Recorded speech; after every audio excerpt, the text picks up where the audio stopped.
ఈ 5 లక్షల ఇల్లు కట్టాలంటే మాతోని కాదు. రేషన్ కార్డులు ఏం లేవు, మాటలే వాళ్ళకి. డబుల్ బెడ్రూమ్లు ఇవ్వలేదు, సన్న బియ్యం లేవు, దొడ్డు బియ్యం, పురుగుల బియ్యం అంతే. నెల నెల సన్న బియ్యం వస్తున్నాయి.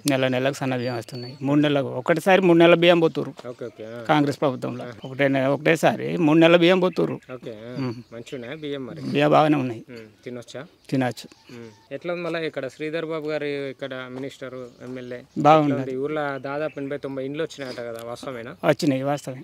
కేసీఆర్ ఉన్నప్పుడు ఏం రాలేదు. ఒక డబల్ బెడ్రూమ్ రాలేదు, చిన్న రాలేదు. అలా శ్రీపాదరావు ఉన్నప్పుడు కూడా 4 తులాల ఇండ్లు అలా ఉన్నప్పుడు కూడా ఇదే మాదిరిగా పని చేసిండు. ఇప్పుడు అయినా కూడా శ్రీధర్ బాబు కూడా అదే పని చేస్తుండు. సార్ మరి సార్ బాగానే ఉంటాడు. వస్తుంటాడా ఎప్పుడన్నా? ఎప్పటికి వస్తానే ఉంటాడు, చూసిపోతూ ఉంటాడు.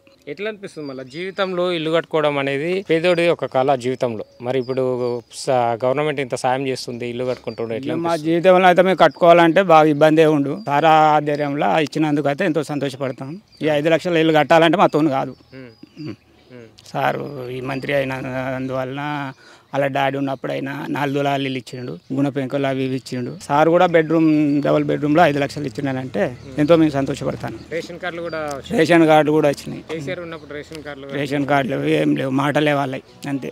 కాంగ్రెస్ ప్రభుత్వం అంటేనే ప్రజాప్రభుత్వం, ప్రజాపాలన అంటారు. నడుస్తుందే మరి ప్రజాపాలన? పక్కా నడుస్తుంది.